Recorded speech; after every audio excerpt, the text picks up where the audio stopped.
저는 이 그리스도인들을 생각할 때마다 이 그리스도인들이 오뚜기 같다는 생각을 합니다. 오뚜기 뭔지 아시죠, 다들? 오뚜기 밀어서 넘어뜨리면 다시 그 자리로 올라와서 일어선 오뚜기. 그리스도인들이 꼭 이 오뚜기와 같죠. 그러니까 힘들고 어려운 일들이 닥쳐왔을 때 그리스도인들도 똑같이 고꾸라집니다. 그런데 영영 고꾸라져 있지 않아요. 그렇죠? 꼭 일어섭니다. 다시 일어서죠. 잠언 24장 16절에 대저 의인은 7번 넘어질지라도 다시 일어나려니와 라는 이 말씀처럼 다시 일어섭니다. 그리고 그 삶을 살아가요. 넘어진 그 자리에 계신 하나님께서 함께 하시면서 넘어진 우리를 일으켜 세워 주시기 때문입니다. 그래서 그리스도인의 오뚜기와 같이 일어나서 다시 그 신앙의 여정을, 또 주어진 인생을 살아내는 거죠. 그래서 성경을 보면 이렇게 오뚜기 같이 하나님의 은혜로 다시 일어서서 그 길을 걸어갔던 수많은 사람들의 이야기가 기록이 되어 있는데, 그 가운데 가장 대표적인 사람을 뽑으라면 다윗을 꼽을 수 있습니다. 다윗은 아시는 것처럼 사울에게 쫓겨서 광야를 전전하면서 짐승 같은 삶을 살아야만 했습니다. 굴 속에 숨어 지내야만 했습니다. 당장이라도 잡히면 죽는 겁니다. 그러니까 매일매일이 어떤 상황이었겠습니까? 피를 말리는 상황들, 그러니까 피를 말리는 순간들의 연속이었던 거죠. 그렇게 그런 순간 속에서 사울을 피해서 아둘람이라는 굴에 숨어 지내고 있을 때였습니다. 다윗이 그 아둘람 굴에서 이런 고백을 해요. 시편 57편 7절 8절인데 우리 같이 한번 읽어보겠습니다. 하나님이여, 내 영혼이 확정되었고 내 마음이 확정되었사오니 내 영광아 깰지어다, 비파야 수금아 깰지어다, 내가 새벽을 깨우리로다. 이 말씀을 가지고 지은 찬양도 있죠. 찬양의 가사자인데 내 영혼이 확정되었소라는 찬양이 있는데, 여러분, 내 영혼이 확정되었다는 것이 어떤 의미인지 아십니까? 이런 의미예요. 하나님, 내가 하나님께만 소망을 두겠습니다. 하나님만 붙들겠습니다라는 뜻입니다. 자, 그러면 이 고백을 했었던 다윗이 어디에 있었다고요? 사울을 피해서 아둘람 굴에 피해 있을 때였습니다. 자, 그런 절망적인 상황 속에서 다윗이 어떻게 이런 고백을 할 수 있었을까요? 다윗이 쫓겨다녔던 광야는 어떤 곳이냐면, 여러분, 다윗이 납작 엎드릴 수밖에 없었던 장소였습니다. 그런데 납작 엎드릴 수밖에 없었던 그 장소에서 하나님이 이전보다 더 선명하게 다윗에게 보이기 시작했던 거였습니다.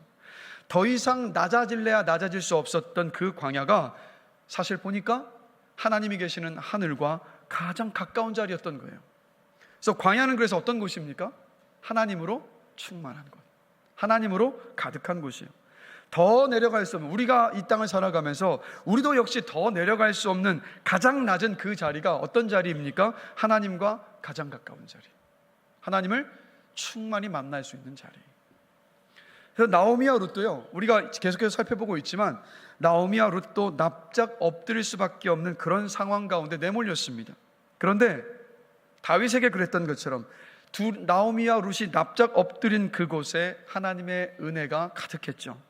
하루 먹을 것을 구하기 위해서 밭에 이삭을 주우러 나갔는데 그 나간 밭에서 어떻게 돌아옵니까? 룻이 17kg 되는 한 달치 양식을 가지고 집으로 돌아왔습니다. 또 거기에서 멈췄던 것이 아니라 1년 뒤에 다음 추수 때까지 먹고도 남을 충분한 양식을 하나님께서 채워주셨습니다. 그러니까 하나님의 은혜가 아무런 소망도 살 의지도 가지고 있지 못했던 나오미에게 부어졌고, 그 은혜가 나오미에게 부어지자 나오미도 역시 다윗처럼 어떻게 됐냐면 일어섰습니다. 오뚜기처럼 다시 일어서서 그 삶을 살아갈 힘을 얻었어요.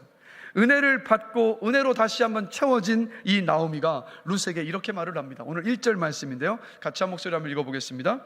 룻의 시어머니 나오미가 그에게 이르되, 내 딸아, 내가 너를 위하여 안식할 곳을 구하여 너를 복되게 하여야 하지 않겠느냐. 여러분, 이 나오미가 어떤 사람이었습니까? 자기 연민에 사로잡혀 있던 사람, 자기 인생을 돌아보면서 원망하면서 내 인생을 쓰디쓴 인생 말하라고 불러달라고 사람들에게 요청했던 사람, 이게 바로 나오미입니다. 그랬던 나오미인데 은혜를 받고 은혜로 채워지고 나니까 더 이상 자기 연민에 빠져 있질 않았어요. 그리고 기억했습니다. 모압 땅을 떠나올 때 며느리들을 돌려보내면서 그들을 축복하며 했던 그 기도, 룻기 1장 9절에 그 기도를 떠올린 겁니다. 같이 한번 읽어보겠습니다. 룻기 1장 9절입니다. 여호와께서 너희에게 허락하사 각기 남편의 집에서 위로를 받게 하시기를 원하노라.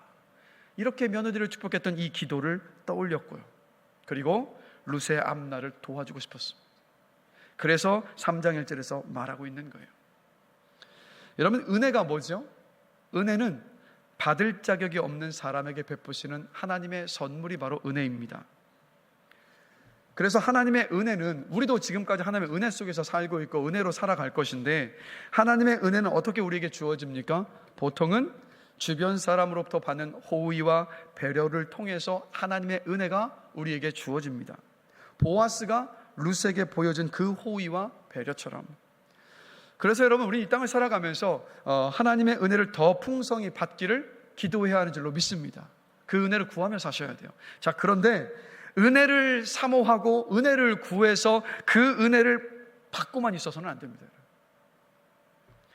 내 주변 사람들에게 호의와 배려를 베풀므로 받은 그 은혜를 전달하는 은혜의 전달자가 되어야죠. 은혜의 전달자의 자리까지 가야 합니다.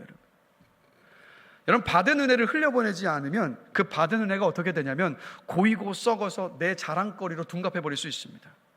분명히 하나님께서 우리에게 은혜를 주신 이유는 뭐냐면 은혜의 전달자가 되어져서 아직 하나님의 은혜를 알지 못하는 사람들이 하나님의 은혜를 알고 기대하며 구하며 바라서 그 하나님의 은혜를 누리고 하나님을 알게 되도록 하라고 우리에게 은혜를 주시는 건데, 여러분, 그렇게 다른 사람을 살리라고 주신 그 은혜가 흘려보내지 않고 전달자가 되지 않은 채 내 안에 머물러 있으면 그 은혜가 도리어 다른 사람을 실족하게 만들 수 있습니다.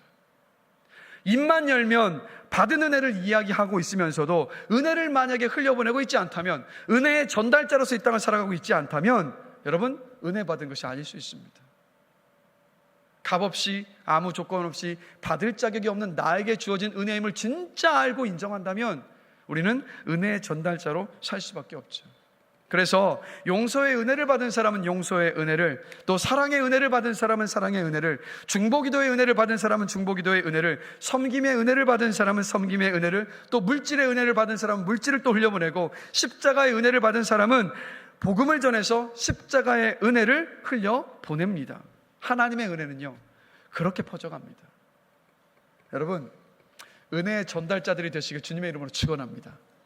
옆 사람 보시면서 한번 축복하십시다. 은혜의 전달자가 되십시다.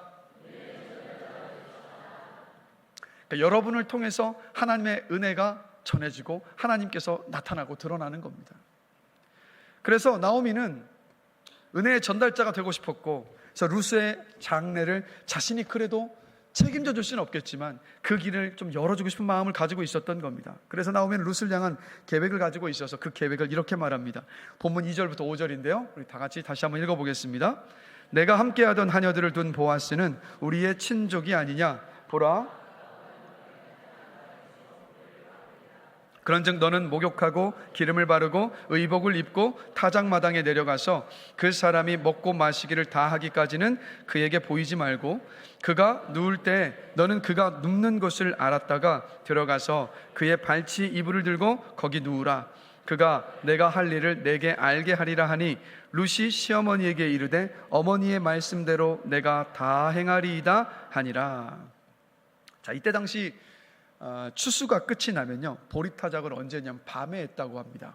왜냐하면 낮에는 이스라엘 지역에 강한 바람이 불고 햇살이 너무 따갑기 때문에 타작이 쉽지는 않았어요. 그러나 밤에는 약한 바람이 불어서 이 추수한 곡식을 타작하기에 좋은 조건이었습니다. 그래서 이때 당시에 각 마을들마다 누구나 사용할 수 있는 타작마당이 있었습니다. 근데 이 타작마당이 어디에 있었냐면 마을 한복판에 있었던 것이 아니라 좀 마을에서 떨어진 외딴 지역에 타작마당이 있었습니다.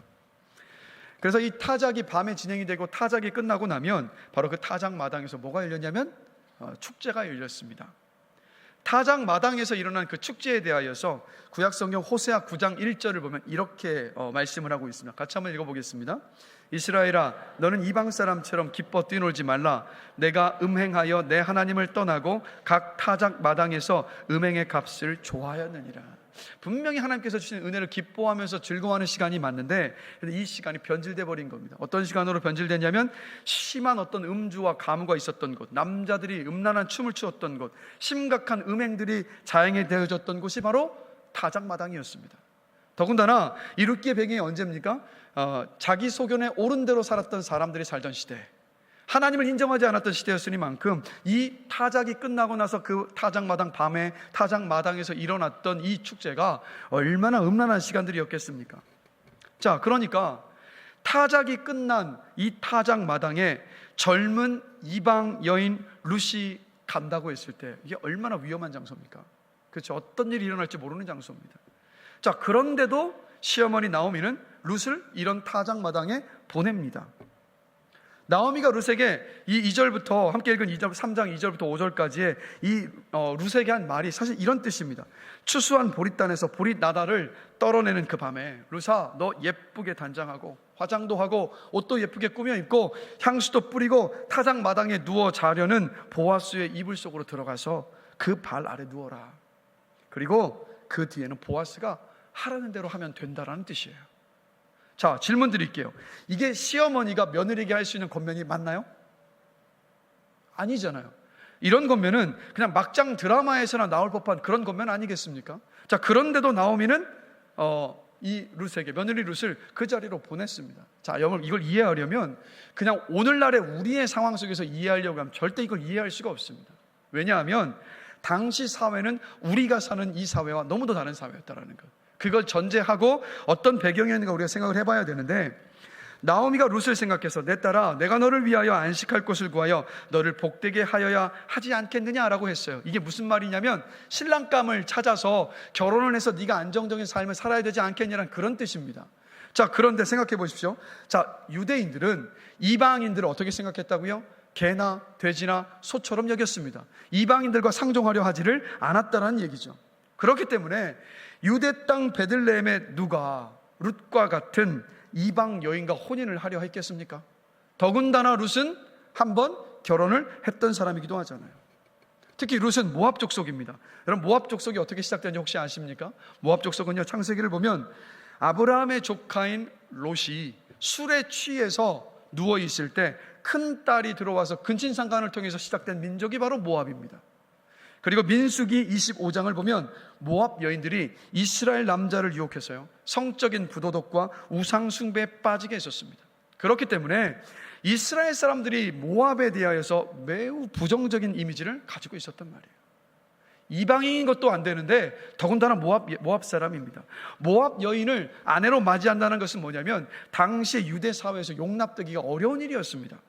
만약에 혼인을 한다면 사회적인 지탄을 받고 또 소외가 될 수도 있었어요. 자, 이런 상황 속에서 여러분, 나오미와 룻이 처한 그 상황 속에서 이들이 선택할 수 있는 선택지가 많았겠습니까? 선택지가 많지 않았습니다. 나오미와 룻이 선택할 수 있는 최선의 선택지는 뭐였냐면 바로 룻을 보아스에게 보내는 것이었습니다. 왜 그랬을까요? 자, 룻이 보아스가 베푼 은혜로 한 달치 보릿자루를 들고 집으로 돌아왔을 때 나오미가 이렇게 말을 합니다. 룻기 2장 20절인데요 같이 한번 읽어보겠습니다. 그 사람은 우리와 가까우니 우리 기업을 물을 자 중에 하나이니라. 지난주에도 제가 잠깐 설명을 드렸지만 이 기업 물을 자를 히브리어로 고엘이라고 합니다.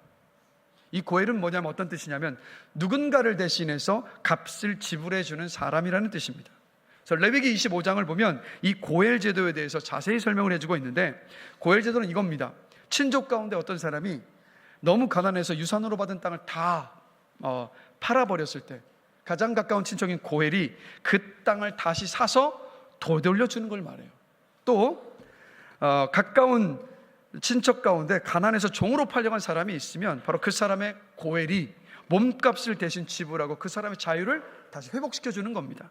또 친족의 형제가 자기 아내를 홀로 두고 남기고 죽어서 그 가문이 이어지지 못한 상황이 되었을 때 고엘이 바로 죽은 미망인을 아내로 받아들여서 그 가문을 이어가게 하고 그녀의 신분을 회복시켜주는 게 바로 고엘 제도입니다. 또 어떤 사람이 친척 가운데 원수를 맺게 됐는데 그 원수를 갚을 길이 없는 거예요. 그럴 때 고엘이 그 원수를 대신 갚아주는 거, 이게 바로 여러분 고엘 제도입니다. 하나님께서 이 고엘 제도를 왜 주셨겠습니까? 바로 약자를 향한 하나님의 배려였습니다. 보아스가 나오미의 남편 엘리멜렉의 가문을 지켜주고 보호해 주어야 하는 누구였다고요? 바로 기업 물을 자 고엘이었습니다. 나오미는 룻에게 뭐라고 말한 거죠? 이렇게 말한 겁니다. 보아스가, 너에게 은혜를 베푼 보아스가, 너에게 호의를 베푼 보아스가 바로 우리 집안의 기업을 물을 자 고엘이다. 그러니까 네가 직접 찾아가서 우리 가문을 이어주기를 요청하라는 말이었습니다. 그런데 한 가지 문제가 있었습니다. 보아스가 이 기업을 물려줄 가장 가까운 친척이 아니었어요. 더 가까운 사람이 있었습니다. 그래서 나오미는 그래서 그것을 알았기 때문에 정상적인 방법으로는 보아스에게 고해를 요청할 수 없다는 것을 알았던 겁니다. 그래서 룻에게 이렇게 말한 거예요. 타작이 끝난 밤에 직접 가서 고엘인 보아스에게 우리 가문을 이어달라고 적극적으로 청혼을 하라고 권면을 했던 거였습니다. 그런데 여러분, 이 권면에 담겨있는 진짜 나오미의 숨은 뜻이 있다는 것을 아셔야 돼요. 자, 룻이 17kg이나 되는 보릿자루를 받아온 일, 여러분 좋은 일인가요? 아닌가요? 룻과 나오미에게 좋은 일입니다. 보아스에게 이런저런 룻이 칭찬도 듣고 축복을 받은 일, 좋은 일인가요? 아닌가요? 좋은 일 맞습니다. 마음이 위안이 되는 권면을 보아스에게 듣고 오는 것, 귀한 일이고 좋은 일입니다. 보리를 추수하는 기간 동안에 보아스의 일꾼들 속에서 룻이 편하고 안전하게 일할 수 있는 것, 좋은 일 맞습니다. 또 그렇게 일하면서 풍성한 곡식을 얻어오는 일도 역시 좋은 일이고 감사한 일입니다. 자, 그런데 나오미는 지금 룻에게 이렇게 말하고 있는 거예요. 룻아, 너 그 정도로 만족하면 안 돼. 지금껏 받은 모든 것들이 다 좋은 게 맞아. 그런데 그 모든 것들이 다 누구에서 나온 거니? 보아스에게서 나온 거야. 그 모든 것을 너에게 줄 수 있는 보아스를 얻어야 돼 라고 지금 나오미가 룻에게 권면을 하고 있는 겁니다. 나오미는 보아스가 가까운 친족이고 기업 물을 자 고엘이고 산자와 죽은 자에게 은혜를 베푸는 사람이라는 것을 잘 알고 있었습니다. 바로 보아스는 룻의 구속자예요. 며느리 룻에게 참된 안식을 줄 수 있는 사람은 시어머니인 내가 아니라 바로 보아스라는 것을 나오미는 너무 잘 알고 있었던 겁니다. 오직 보아스만이 며느리 룻에게 참된 안식을 줄 수 있었음을 알고 있었어요. 그래서 룻에게 말한 겁니다. 너는 보아스에게 가라. 그리고 보아스를 붙잡아라. 보아스의 발치에 가서 그의 은혜를 구해라 라고 말했던 겁니다. 여러분, 이 고엘 제도는요, 그냥 약자를 위한 하나님의 호의와 배려의 차원이 아니라 더 나아가서 예수 그리스도의 십자가의 구속을 보여주는 것입니다. 여러분, 그걸 미리 하나님께서 예표하여 보여주신 것이 바로 고엘이에요. 보아스가 룻의 기업물을 짜인 고엘인 것처럼 여러분, 예수님께서 저와 여러분의 기업물을 짜 고엘이 되어 주셨습니다. 자, 고린도전서 16장 19절 20절 함께 보실까요? 우리 한 목소리 한번 읽어보겠습니다. 너희 몸은 너희가 하나님께로부터 받은 바 너희 가운데 계신 성령의 전인 줄 알지 못하느냐? 너희는 너희 자신의 것이 아니라 산 것이 되었으니 그런즉 너희 몸으로 하나님께 영광을 돌리라. 가난 때문에 종이 되어버려서 평생 종으로 살아갈 수밖에 없을 때 고엘이 그 사람을 대신해서 돈을 지불하고 종의 신분에서 벗어나게 하여 주는 것처럼 죄로 말미암아서 하나님의 형상을 다 잃어버리고 죄의 종노릇하며 살던 우리 예수님께서 피로 값을 치르시고 저와 여러분들을 사셨습니다. 그냥 사신 것이 아니라 예수님께서 우리의 고엘이 되어주셔서 우리 모두를 하나님의 자녀가 되게 하여 주셨습니다. 영원한 하나님의 나라의 그 유산을 이을 수 있도록 고엘이신 예수님께서 우리에게 그 길을 열어주셨던 거예요. 그래서 우리가 하나님을 뭐라고 부릅니까? 하나님을 아버지라 부르잖아요. 우리가 하나님 왜 아버지라 부를 수 있습니까? 고엘이신 예수님께서 우리가 치루어야 할 모든 대가를 다 치루셨기 때문입니다. 그래서 여러분, 하나님이 아버지이심을 믿으십니까? 아버지를 찾고 부르며 살아가고 계십니까? 그럼 우리가 한 가지 생각해 봐야 될 것이 있어요. 이 자리에 많은 부모님들이 다 대다수가 부모님들이신데, 자, 자녀이기 때문에 부모를 통해서 누리게 되는 것들이 있습니다. 그렇죠? 어떤 것들이 있을까요? 입고 먹고 마시는 일들, 교육을 받는 기회를 받는 것, 보호를 받는 일들, 아니면 하고 싶고 필요한 것들이 있을 때 부모님에게 요청해서 그 일들을 할 수 있게 되는 것, 혹은 그 필요를 체험받는 것, 이게 바로 자녀가 부모를 통해서 누릴 수 있는 권리들입니다. 자, 그런데 질문 한번 드릴게요. 우리 부모님들에게, 그리고 우리 앉아있는 우리 자녀분들에게도. 자녀가 부모를 통해서 누릴 수 있는 가장 좋은 것들이 조금 전에 제가 말씀드렸던 이런 것들인가요?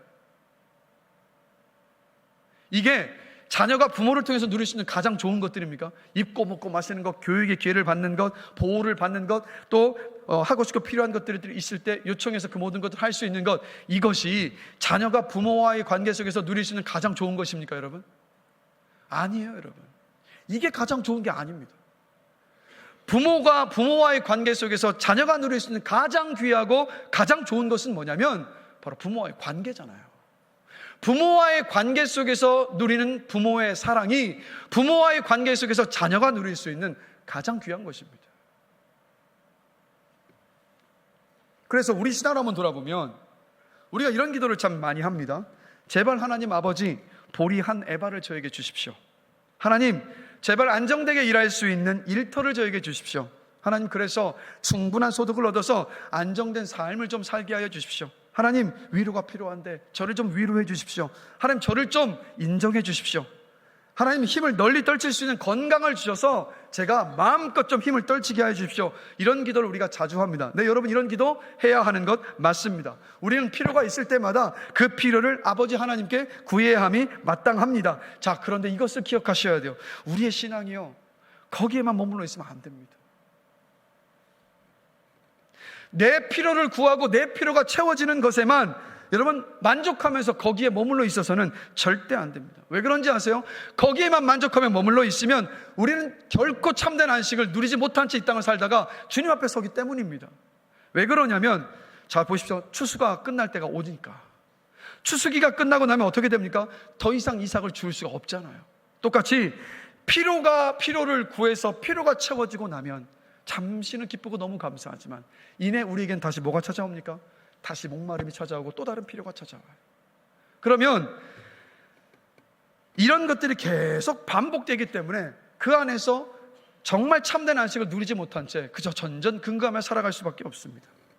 그렇기 때문에 다시 목마름이 찾아오기 때문에 어떻게 해야 하냐면, 추수가 끝나기 전에 루시 그랬던 것처럼 마당으로 나와야 합니다. 하나님 앞으로 나와야 합니다. 하나님과의 관계를 세우시고 그 관계 안에 들어가셔야 합니다.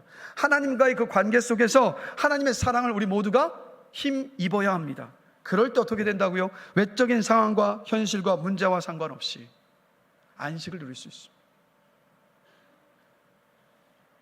얼마 전에 이제 아내와 윤기와 함께 마트를 갔습니다.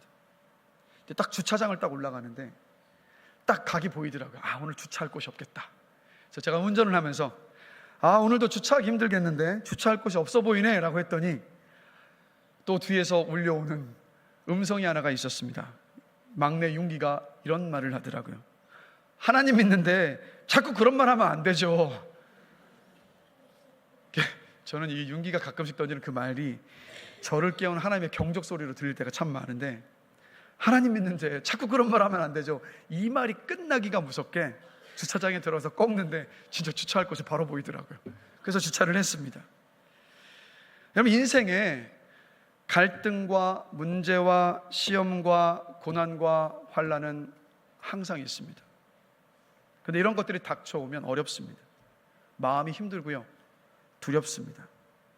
그런데 그런 순간에 평정심을 잃어버리지 않고 또 두려움에 휩싸이지도 않고 불안하지도 않을 때가 있습니다. 오히려 그 상황 속에서 소망의 눈으로 그 상황을 바라볼 때가 있어요. 여러분, 언제일까요? 우리가 그렇게 바라보고 그렇게 대응할 때가 언제일까요? 바로 여러분이 아버지라고 고백하시는 하나님과의 관계가 좋을 때, 말씀을 통해서 하나님이 누구이신가를 잘 알 때요, 기도로 하나님께 모든 문제를 믿음으로 맡기고 있을 때, 하나님께서 나를 사랑하신다는 것을 깊이 알고 그 은혜 가운데 있을 때, 바로 그때 아닙니까? 히브리서 11장 6절에서 그래서 이렇게 말씀합니다. 같이 한 목소리 한번 읽어보겠습니다. 믿음이 없이는 하나님을 기쁘시게 하지 못하나니 하나님께 나아가는 자는 반드시 그가 계신 것과 또한 그가 자기를 찾는 자들에게 상 주시는 이심을 믿어야 할지니라. 아멘. 자, 하나님이 계심을 믿으십니까? 하나님이 계시다는 것을 믿는 사람은 어떻게 하는지 아세요? 이 말씀을 보면 하나님을 찾습니다. 하나님께 나아가요. 하나님을 진짜 믿는 사람은 하나님을 찾고 하나님께 나아갑니다. 자, 이렇게 하나님을 찾고 하나님께 나아갔을 때 말씀이 뭐라고 이야기합니까? 그 사람에게 하나님께서 상을 주신다라고 말씀하고 있습니다. 자, 이 상이 어떤 상이라고 생각하십니까? 이 상은 바로 하나님 자신입니다. 하나님의 능력, 하나님의 크심, 하나님의 아름다움, 하나님의 선하심, 하나님의 사랑, 하나님의 긍휼, 나를 향한 하나님의 그 계획을 알게 하시는 상이에요. 바로 이런 하나님이 얼마나 나를 사랑하시는가, 하나님을 찾고 구할 때 하나님께서 보여주시는 그 상을 말하는 겁니다. 자, 그 상을 우리가 받았을 때, 하나님께서 하나님 자신을 보여주시고 알려주셔서 우리에게 상으로 주셨을 때 어떤 일이 벌어집니까? 찬송가의 가사처럼 이런 일이 우리 가운데 벌어지잖아요. 세상과 나는 간 곳 없고 구속한 주만 보이도다. 다른 것 하나도 보이지 않고 오직 하나님만 보일 때, 하나님의 그 사랑만 보일 때 우리가 어떤 것을 경험합니까? 평안함이에요. 평안함. 내 주변의 여건과 상황에 상관이 없는 평안함과 소망과 기쁨과 믿음. 여러분, 이게 하나님이 우리에게 정말 주고 싶어 하시는 상이고 선물입니다. 근데 우리는 진짜 큰 것을 구하지 않고 정말 작은 것, 부스러기를 구할 때가 너무 많은 거예요. 거기에 만족할 때가 너무 많은 거예요. 배부르게 먹고도 남을 양식이 있으니까 이 정도면 충분하다, 더 구할 것도 없다, 이렇게 생각하시면서 안주하지 마십시오. 하나님이 주시는 것만 구하고 바라지 마시고 그 모든 것을 주시는 하나님을 바라보셔야 합니다. 상황과 문제 앞에서 속절없이 흔들리며 사는 그런 삶이 아니라 하나님을 알고 하나님을 온전히 신뢰하는 삶을, 하나님, 제가 좀 살고 싶습니다, 하나님으로 만족하며 기뻐하며 살고 싶으니 하나님, 제가 하나님 앞에 왔으니까 하나님을 저에게 보여주십시오, 알려주십시오. 우리 여러분 이렇게 기도하는 자리까지 가야 합니다. 진짜 복을 누리지 못한 채 부스러기 복으로 만족하며 그렇게 살아가지 마시고, 그렇게 살다가 나중에 주님 앞에 서우면요, 우리가 후회할 날이 반드시 와요. 아니, 이렇게 큰 복을 예비해 두셨었는데 나는 이것과 비교할 수 없는 저 부스러기 복들을 가지고 거기에 그렇게 붙들고 살아왔었던 거였구나, 후회할 날이 반드시 옵니다. 우리가 그런 후회를 남길 것이 아니라 정말 하나님 안에서 누릴 수 있는 이 참된 평안과 기쁨과 또 그 복을 누릴 수 있게 되기를 주님의 이름으로 간절히 축원합니다. 그래서 이사야 26장 3절에서 이렇게 말씀하고 있습니다. 같이 읽겠습니다. 주께서 심지가 견고한 자를 평강하고 평강하도록 지키시리니 이는 그가 주를 신뢰함이니이다. 자, 하나님을 신뢰하는 사람이 심지가 견고한 사람입니다. 그리고 심지가 견고한 사람이 바로 평강 속에 삽니다. 바로 이 평강 속에 사는 것이 뭔지 아세요? 바로 영생입니다. 하나님과의 관계 속에 누리는 영생이 바로 이 평강을 말해요. 그래서 바람은 여러분들이 심지가 견고한 사람들이 되셔서 하나님께서 예수 그리스도를 통해서 여러분에게 약속하신 영생을 누리게 되시기를 주님의 이름으로 축원합니다. 바로 나오미가 룻이 그냥 풍성한 곡식 얻은 것으로 만족하지 않고 바로 이 영원한 안식을 누리기를 원했기 때문에, 그래서 나오미는 권면했던 겁니다. 보아스에게 가라고. 그리고 나오미의 권면에 룻은 보아스의 타작마당으로 향했습니다. 룻도 그 밤중에 타작마당에 가는 것이 얼마나 위험한지 잘 알고 있었습니다. 그럼에도 룻은 갔어요. 왜 그렇습니까? 자신에게 가장 좋은 것이 무엇인가를 정확히 알고 있었기 때문입니다. 가장 좋은 것을 얻으려면 대가를 지불해야 한다는 것을 알고 있었기 때문입니다. 룻이 얻을 수 있는 가장 귀한 보물은 바로 보아스였습니다. 바로 그 보물을 얻으려면 자신의 모든 것을 다 걸어야 했다는 것을 알았기 때문에, 그래서 룻은 그 밤에 모든 것을 걸고 위험을 감수하고서라도 보아스가 있는 그 타작마당으로 향했던 거였습니다. 보아스의 발치 이불을 들추고 룻이 누워 있었습니다. 그런데 밤에 잠을 자다가 다리를 자꾸 보아스가 들척이는데 자꾸 발에 뭔가 걸리는 겁니다. 깨어보니 사람이에요. 그래서 묻습니다. 9절이죠. 이르되 내가 누구냐 하니 대답하되 나는 당신의 여종 룻이오니 당신의 옷자락을 펴 당신의 여종을 덮으소서. 이는 당신이 기업을 물을 자가 됨이니이다 하니. 나오미는 룻에게 그의 발치 이불을 들고 거기 누워라. 그러면 그 다음부터는 보아스가 네가 할 일을 알려줄 것이다 라고 룻에게 권면을 했습니다. 자, 그런데 룻은 시어머니 나오미의 말대로 하지 않고 좀 더 적극적으로 대처하는 모습을 봐요. 뭐라고 말합니까? 보아스가 움직이길 기다렸던 것이 아니라 구체적으로 적극적으로 이렇게 말하고 있죠. 나는 당신의 여종입니다. 그러니 당신의 옷자락을 펴서 당신의 여종인 나를 덮어주십시오. 왜냐하면 당신이 기업물을 자가 되기 때문입니다라고 아주 당돌하고 적극적으로 보아스에게 이야기를 했습니다. 아마도 보아스의 이불을 들추고 그 안에 누워있으면서 보아스에게 청혼할 멘트를 준비했던 것 같습니다. 그런데 룻이 했던 이 말 가운데 한 가지 독특한 표현이 있습니다. 바로 뭐냐면 옷자락이라는 표현이에요. 이 옷자락이라는 표현은 룻이 만들어낸 표현이 아니에요. 사실은 보아스가 룻을 처음 만났을 때 룻에게 이렇게 축복을 했습니다. 룻기 2장 12절 말씀, 자, 한 목소리를 같이 한번 읽어보겠습니다.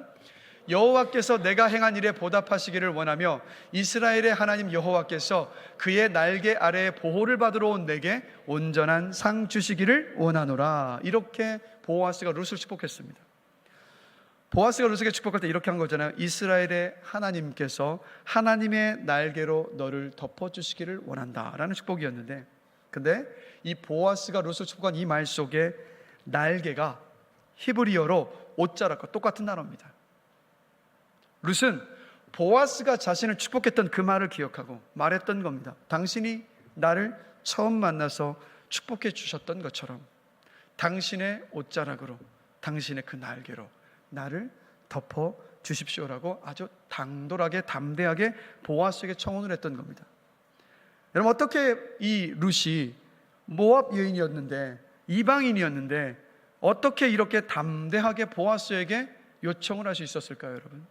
그 이유가 있습니다. 자, 룻이 나오미와 함께 베들레헴에 돌아왔습니다. 그런데 그냥 시어머니를 긍휼히 여기는 마음만으로 돌아온 것이 아니라 룻이 왜 베들레헴에 나오미와 함께 했습니까? 이스라엘의 하나님의 날개 아래에 보호를 받고자 하는 그 신앙의 이유를 가지고 시어머니 나오미와 함께 왔어요. 그러나 아무도 룻의 그 마음을 몰라주고 있었습니다. 그런데 우리 함께 나눴던 것처럼 보아스는 바로 룻의 그 마음을, 그 신앙을, 그 믿음을 알고 있었고 알아주었습니다. 룻은 그때 자신이 이 베들레헴에 온 신앙의 이유를 다시 한번 확인할 수 있었습니다. 또 보아스의 밭에서 보아스가 주는 그 은혜를 경험했습니다. 그리고 그 은혜를 경험한 것을 이야기하고 나니까 시어머니 나오미가 하는 말이 보아스가 너를 덮어줄 기업물을 짜라고 또 말을 해줍니다. 자, 이게 뭡니까? 하나님께서 여러 차례 룻에게 확인시켜 주셨던 거예요. 네가 내 날개 아래 보호함을 받고자 하는 그 믿음을 가지고 이곳에 왔는데 룻아 보거라, 네가 그 믿음을 가지고 왔던 것처럼 내가 내 날개로 너를 덮어줄 것이라고 반복해서 룻에게 확인을 해 주셨던 거였습니다. 이걸 다 확인받고 나니까 이제 이 룻이 보아스에게 용기를 가지고 담대하게 청혼을 할 수 있었던 거였습니다. 이때 여인이 남자에게 청혼하는 일, 있을 수가 없는 일이었어요. 그런데 룻은 어떻게 한 겁니까? 하나님을 신뢰하는 그 믿음이 있었으니까 통념과 관습과 상식을 깨고 담대하게 당돌하게 청혼할 수 있었습니다. 어떻게 이럴 수 있었다고요? 하나님을 신뢰하고 하나님을 기대하는 그 믿음을 가지고 있었기 때문에. 이게 바로 룻의 모습입니다. 이제 룻의 이 청혼에 보아스가 대답할 차례입니다. 보아스가 어떻게 대답할까요? 자, 10절과 11절 말씀 한 목소리 한번 읽어보겠습니다. 그가 이르되 내 딸아 여호와께서 내게 복 주시기를 원하노라. 내가 가난하건 부하건 젊은 자를 따르지 아니하였으며 내가 베푼 인애가 처음보다 나중이 더하도다. 그리고 이제 내 딸아 두려워하지 말라. 내가 내 말대로 내게 다 행하리라. 내가 현숙한 여자인 줄을 나의 성읍 백성이 다 아느니라. 보아스는 알았던 거죠. 이 청혼이 단순히 룻 자신의 행복만을 위한 것이 아니었다라는 것을, 죽은 남편과 시어머니를 향한 그 긍휼함에서 나온 것이라는 것을 알고 있었습니다. 바로 룻의 이 마음에, 그 태도에 보아스가 감동했습니다. 그래서 말하는 겁니다. 내 딸아 두려워하지 말아라. 내가 너의 말대로 너에게 모든 것을 다 행하겠다라고 약속을 합니다. 보아스는 이 룻의 청혼을 기쁘게 받아들인 거예요. 자, 그런데 이제 모든 것이 다 끝난 줄 알았는데 보아스가 룻에게 이어서 이런 말을 합니다. 12절입니다. 같이 읽겠습니다. 참으로 나는 기업을 물을 자이나 기업 물을 자로서 나보다 더 가까운 사람이 있느니라. 이게 무슨 말입니까? 이 보아스보다 더 가까운 친척이 있었다는 얘기예요. 그 사람이 고엘이거든요. 그래서 그 더 가까운 친척이 있는데 그 사람이 기업 물을 권리를 주장을 하면 나는 기업을 물러줄 수 없다라는 말입니다. 룻은 이런 상황을 전혀 모르고 있었습니다. 다 된 줄 알았는데 갑자기 모든 것이 숲으로 돌아가 버릴 수 있는 그런 상황이 돼버린 겁니다. 여러분, 우리는 룻기의 상황들을 이미 다 알고 있기 때문에 여러분은 별로 긴장되지 않으시잖아요. 별 마음이 없잖아요. 별 어떤 걱정되는 마음이 없으시겠지만 한 번만 생각해 보십시오. 여러분이 만약 이때의 룻이었다면 어떤 마음이셨겠어요? 어떤 심정이었겠습니까?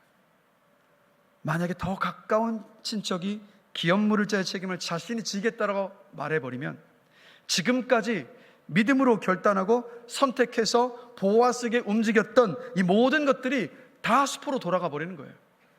청천벽력과도 같은 말이었던 거예요. 아마도 룻의 이 심장이 얼마나 크게 뛰었을까요? 그런데 여러분, 우리도 신앙생활을 하면서 이런 일을 경험합니다. 하나님이 가장 좋은 것을 주실 수 있음도 알고 있고 주실 수 있음에도 불구하고 그것을 늦추시는 것처럼 보일 때가 우리의 인생 속에 있습니다. 분명히 하나님의 뜻을 구하며 기도하며 결정한 일입니다. 기도 중에 반드시 내가 이 일을 이루어 주시겠다는 확신도 주셨습니다. 그런데 막상 일이 해결되질 않습니다. 분명히 하나님께서 이루실 것을 믿는데 내 생각과 다르게 하나님의 도움의 손길이 보이지 않습니다. 하나님께 또 헌신했습니다. 그 헌신을 기쁘게 받으셨다라는 확신도 있습니다. 이제는 내가 그렇게 기쁘게 헌신했으니까 이 헌신에 대해서 하나님께서 사랑으로 갚아주셔야 할 것만 같은데 아무 일도 일어나지 않습니다. 하나님은 가만히 계신 것 같습니다. 여전히 기다리기만 하시는 이런 순간들이 우리의 신앙의 여정 속에서도 여러분 있습니다. 한번 질문을 드릴게요. 하나님의 일하심을 기다리는 것 어렵나요? 쉬운가요? 하나님의 일하심을 기다리는 일은요, 어렵습니다. 쉽지 않습니다. 사실 하나님은 우리를 참 많이 기다리게 하십니다. 그리고 성도인 저와 여러분의 삶은 사실 가만히 돌아보십시오. 어떤 삶인가요? 기다림의 삶. 하나님께서 일하실 때까지를 기다리는 기다림의 삶의 연속입니다. 요즘 새벽기도에 나와서 기도하시는 성도들이 많이 계십니다. 근데 이 새벽기도에 와서 기도하시는 많은 분들의 공통점이 한 가지가 있습니다. 뭔지 아세요? 어제 새벽에 했던 기도를 오늘 새벽에도 하신다는 겁니다. 왜 그럴까요? 어제 새벽에 간구하며 기도했던 기도의 제목을 오늘 새벽에 와서 왜 또 기도할까요, 여러분? 아직 응답되지 않았기 때문에. 아직 응답되지 않았기 때문에 기도하는 거예요. 하나님은요, 왜 이렇게 우리의 기도에 더디 응답하실까요? 이왕이면 빨리 주시면 좋은데 왜 이렇게 우리의 마음을 타게 하실까요? 이런 순간에 우리는 어떻게 하면 좋을까요, 여러분? 다시 보아스와 룻의 이 모습을, 이 말씀으로 들어오면, 자, 보아스는 룻의 몸에 손을 대지 않았습니다. 룻이 타작마당에 온 것을 사람들에게 알리고 싶지 않았어요. 왜냐하면 나이 어린 모압 여자가 베들레헴의 유력한 유지인 보아스를 꿰었다는 소문 때문에 괜한 그 소문으로 룻이 상처를 받고 난처해지는 것을 보아스는 원치 않았기 때문입니다. 그래서 사람들이 깨지 않은, 사람들이 다니지 않은 새벽에 조용히 룻을 보냅니다. 그런데 그냥 보내는 것이 아니라 15절을 보시면 이렇게 보내죠. 15절 같이 한번 읽어보겠습니다. 보리를 6번 되어 룻에게 치워주고, 그러니까 보리를 6번을 퍼서 막 탈곡이 끝난 그 보리를 자루에 담아서 룻에게 쥐어주었다는 것입니다. 근데 참 이상한 것이 뭐냐면 룻이 처음에 룻이 보아스의 밭에 가서 보리 이삭을 주워왔을 때 어떻게 이야기합니까? 보리 한 에바를 가져왔다라고 이야기하고 있어요. 그 양을 설명하고 있는데, 근데 이상하게 여기에 와서는 뭐라고 이야기합니까? 양을 말하는 것이 아니라 숫자를 말하고 있어요. 6번이라는 숫자를 강조하고 있는 거잖아요. 왜 그랬을까? 여러분, 이 이스라엘 사람들은 각각의 숫자에 고유한 의미를 다 부여해 있습니다. 그래서 대표적으로 7이라는 숫자는 무엇을 의미하냐면 안식을 의미하는 완전 숫자가 7입니다. 자, 그렇기 때문에 그 완전한 숫자, 하나님의 안식을 의미하는 완전 숫자 7에서 하나가 부족한 6은 부정적인 의미에서 돌아보면 이런 뜻입니다. 부족함, 유사함이라는 의미예요. 자, 그러면 성경에서 6이 사용된 가장 대표적인 6이 사용된 어떤 숫자가 뭐죠, 여러분? 여러분이 아시는 666이라는 숫자. 뭘 상징합니까? 사탄을 상징하는 숫자입니다. 왜 666이 사탄을 상징합니까? 하나님과 유사해 보이지만 하나님이 아니고 하나님처럼 완전한 안식을 줄 수 없는 불완전한 존재라는 것을 의미하는 것이 바로 666이라는 숫자입니다. 자, 이게 부정적인 의미에서 6이라는 숫자의 의미라고 했다면 긍정적인 의미에서 6을 바라본다면 이렇게 볼 수 있습니다. 바로 안식으로 가는 마지막 단계라는 의미. 7이 하나님의 안식을 의미하는 완전한 숫자니까 마지막 단계가 바로 6이잖아요. 그렇기 때문에 기대와 소망과 위로의 숫자이기도 합니다. 보아스가 6번 보리를 퍼주면서 룻은 몰랐지만 나오미에게 전달하고자 했던 메시지가 있었던 겁니다. 바로 이 메시지입니다. 내가 곧 이 문제를 해결하고 룻을 아내로 맞이하겠습니다. 절대 이 기다림의 시간이 너무 길지 않게 하겠습니다. 내가 속히 해결하고 오겠습니다는 그 약속을 전달했던 거였습니다. 나오미는 그것을 알았기 때문에 룻이 돌아가서 6번을 퍼줬다는 이야기를 룻이 그대로 나오미에게 전합니다. 그 소식을 듣고 18절을 보면 나오미가 룻에게 이렇게 말하잖아요. 같이 한번 읽어보겠습니다. 내 딸아, 이 사건이 어떻게 될지 알기까지 앉아있으라. 그 사람이 오늘 이 일을 성취하기 전에는 쉬지 아니하리라. 나오미는 지금 확신하면서 룻을 위로하고 있잖아요.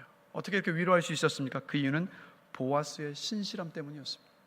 그는 약속한 말을 반드시 지키는 사람이었기 때문에, 신의를 지키는 사람이었기 때문에, 은혜를 베풀 줄 아는 사람이었기 때문에, 그래서 말하는 겁니다. 그 사람이 오늘 이 일을 성취하기 전에는 쉬지 아니할 것이다. 그러니 걱정하지 말아라. 여러분, 하나님의 응답이 더딘 것 같을 때가 많습니다. 그런데 하나님은요, 나만의 하나님이 아니시잖아요. 하나님께 기도하는 사람들이 얼마나 많습니까? 하나님은 고려하셔야 될 일들이 너무도 많으십니다. 그런데 하나님은 위대한 승부사시고 반전의 명수이시잖아요. 하나님, 지금이요 라고 생각하는 나의 시간이 하나님께서 계획하실 시간이 아닌 겁니다. 하나님께는 분명히 여러분 다른 생각과 뜻이 있으십니다. 그런데 이것을 알아도 기다림의 시간은 역시 힘듭니다. 이 기다림의 시간이 힘든 저와 여러분들에게 나오미가 룻에게 이 한 말은 하나님의 응답이 더딘 것 같아 눈물 짓고 힘들어하는 바로 우리들에게 하나님께서 대신하여 하는 말씀이기도 합니다. 뭡니까? 하나님은 응답을 주시기 위해서 지금 이 순간도 쉬지 않고 일하고 계십니다. 이스라엘의 하나님은 졸지도 않고 주무시지도 않으시면서 저와 여러분들을 지키시고 돌보시고 계시고 우리 가운데 하나님의 일하심과 응답의 역사를 주시기 위해서 우리가 예배하고 있는 지금 이 순간도 일하고 계십니다. 하나님은 신실하셔서 우리가 할 수 있는 것을 다 했다면 이제는요, 하나님께서 일하셔서 결국 모든 일들을 반드시 이루실 것입니다. 여러분, 이것을 기억하십시오. 지금이 6째 날입니다. 거의 다 왔습니다. 조금만 더 가면 됩니다. 지금까지 왔는데 여기서 포기하지 마십시오. 주님께서 준비하신 참된 그 안식을 맛보는 그 날까지 소망을 가지시고 인내하시기를 주님의 이름으로 축원합니다. 이 기다림의 시간을 통해서 룻과 나오미에게 그러셨던 것처럼 하나님 우리에게 이것을 가르치십니다. 우리 인생의 주인은 우리가 아니라, 내가 아니라 하나님 아버지시라는 것을 알게 하십니다. 하나님께서 내 인생의 주관자시라는 것을 우리가 깊이 인정하고 고백할 때, 그때 우리 어떻게 할 수 있습니까? 하나님을 온전히 신뢰하며 살 수 있고요, 그 삶 속에서 기쁨과 평강과 감사를 하나님 반드시 누리게 하여 주십니다. 우리는요, 신앙 인생을 살면서 정답을 요구하고 찾으며 삽니다. 정답을 알면 내 인생이 순탄하고 평탄할 것이라고 생각하기 때문입니다. 근데 한번 돌아보십시오. 인생을 사시면서 여러분들이 정답이라고 알고 추구하며 살았던 그 정답이 나중에 정답이 아닌 경우가 생겨납니다. 그렇게 실망하는 경우도 많았습니다. 여러분, 인생은요, 특별히 하나님을 믿는 믿음으로 사는 우리 그리스도인의 인생은 정답을 찾아가는 것이 아니에요. 여러분. 답이 없어 보여도 하나님을 신뢰하면서 살아가는 게 바로 신앙인의 삶입니다. 아브라함이 어디로 갈 바를 알지 못했지만 그는 떠났습니다. 자기의 삶의 터전을 떠나서 하나님께서 가라 하신 가나안 땅으로 발길을 돌렸습니다. 그 이유는 뭐였습니까? 하나님을 신뢰했기 때문에. 내 인생에 답이 하나도 없지만 그분이 가라고 하셨고, 그분이 가라고 하셨다면 그분이 내 인생의 답이 되어주시기 때문에 그 하나님을 신뢰하면서 그 길을 떠날 수 있었습니다. 바로 그 삶 속에서 하나님은 평강과 기쁨과 만족을 반드시 누리게 하십니다. 우리 모두 그런 믿음의 삶을 살아갈 수 있게 되기를 주님의 이름으로 간절히 축원합니다. 우리 찬양팀 다 올라와 주실까요? 말씀을 마무리하겠습니다. 흔히 동양의 미학을 가리켜서 여백임이라고 합니다. 그래서 동양의 그림을 보면 이 선의 예술이고요, 서양의 그림을 보면 서양화는 면의 예술입니다. 그래서 동양화는 선이 중심이기 때문에 면이 비어 있어요. 여백이 많습니다. 그런데 그 여백은 그냥 빈 공간이 아니라 감상하는 사람이 들어갈 공간이죠. 그래서 감상하는 사람은 그 여백 속으로 들어가서 그 여백이 하늘이 되기도 하고, 그 여백이 물이 되기도 하고, 그 여백이 산이 되기도 합니다. 바로 동양의 그림의 그 여백은 감상하는 사람이 생각하고 상상하는 창조의 공간이에요. 그러면 똑같이 신앙에도요, 여백이 필요합니다. 신앙의 여백은 내가 다 하려고 하는 게 아니라, 내가 내 신앙의 모든 부분들을 빼곡히 다 채워가려고 하는 것이 아니라, 바로 신앙의 여백은 뭐냐면 하나님의 일하심을 기다릴 줄 아는 그 믿음이에요. 그 믿음이 바로 신앙의 여백입니다. 하나님께서 일하시는 공간을 인정하고 기다리며 바라보는 그 신앙의 여백이 우리 모두에게 필요합니다. 여백이 크면 클수록 하나님의 도우심과 채우심도 큽니다. 인생에는 빈틈이 없는 나의 완벽함보다 뭐가 더 중요합니까? 하나님의 은혜가 더 중요하잖아요. 여러분의 인생을 한번 돌아보십시오. 우리의 인생은요, 하나님의 은혜의 날줄과 씨줄이 촘촘하게 엮여서 지금까지 온 거 아닙니까? 거기에 또 무엇으로 채우시려고요? 이미 은혜로 빚어온 인생 가운데 우리가 채울 수 있는 것은 뭐냐면 여전히 남아있는 그 여백 속에 하나님의 은혜를 채우는 것인 줄로 저는 믿습니다. 은혜의 타작마당에 선 룻은 바로 이 신앙의 여백을 가지고 있었습니다. 자신이 할 수 있는 일을 했고요, 그리고 하나님께서 도우시고 채우시기를 기다릴 수 있었습니다. 우리도요, 결코 쉬지 않으시는 주님을 신뢰하면서 주저앉아 있던 자리에서 일어나서 그 믿음의 길을 다시 용기를 내서 걸어갈 수 있게 되기를 원합니다.